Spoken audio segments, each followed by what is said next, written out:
kuba speaker bapya. Just in a minute. A minute namala naye waliwo nze nno njawukana n'abantu abasinga nze ndowooza okuteekawo okulonda okwo gwabadde mu lugube gw'ababadde baagala kujjuza bifo ebyo. Ensonga zange ze zino. One, buli deputy speaker bw'atuula mu parliament omwo tatuula nga deputy speaker. Aba speaker. Definition ya speaker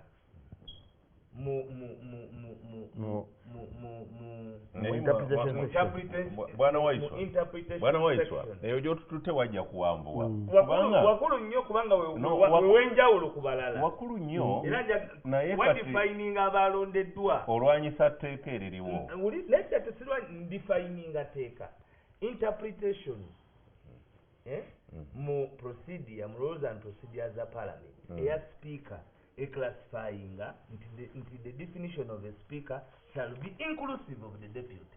Kyenkugambye nti deputy watuula tatuula nga deputy speaker atuula nga speaker. True.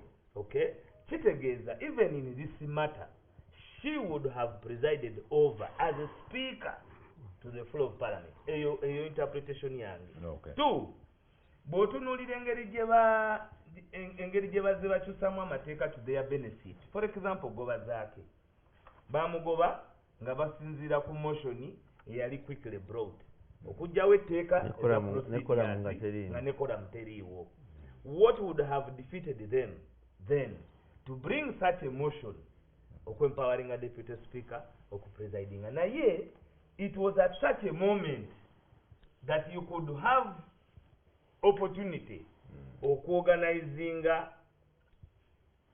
abantu nga bali mu between TRA bali mu kino okuba nti kakati gwe kyobadde weyagaliza okitekinga over. Okay. Abantu abaalondeddwa ogenda one dictator agenda kwongera okweentrenchinga mukozesa parliament nga tuli alongativity ye.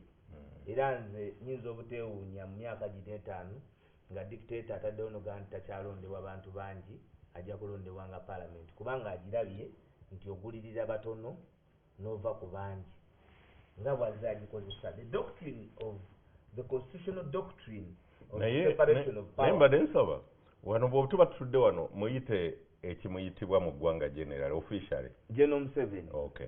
Kakati oba muyite president. Kakati General Museveni naye alira nakyemalira. Naye kiki kyannakyemalira ekyo kikyo. Kyaggwanga muno erikimanyi kakati. Eno TV ya Ssaabasajja tumuyite officially title emuweebwa mu ggwanga. General Yoweri Kaguta Museveni. President wa Uganda. Mu interpretation hiyo nze president wange ekyagulanye. General Yoweri Kaguta Museveni nakyemalira. Kyasinza okukola kati kwe ku breaking the doctrine of separation of powers. Nti kati mu nkola y'obwannakyemalirwa mu masiga agasatu olina judiciary, legislature ne executive. Kati nakyemalira gonna yagayina.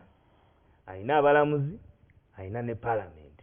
Kati gwe munansi abadde alowooza nti tunaateesa ku sabbuuni bano be baalonze ogenda kufuna bino wammanga bagenda kweyongeza omusaala kubanga gwe bakolera already ye bamwongeza bajeti yagenze mu 849 billion nga bakyali mu presiding over kati bafuna obuyinza be bali mu ntebe bagenda mu satisfyinga mu bubbi naye nabo basobole okuba nti badduka n'obukunkumuka. So eno parliament kyewalabye eggulo it is the final demise of Uganda's parliament. Dakiika emu tugende mukuumulamu mukuba byasi. Sobo webale nnyo webali eddala. Ababiri abajja. Baanirize bulungi. Mbaaniriza naye Sewungu kati ye mubaka eyabaddeyo. Tulina ensobi ssemasobi gye baakoze. Eriwa. Olwaleero. Naye omanyi saagala nkukutulire wakati.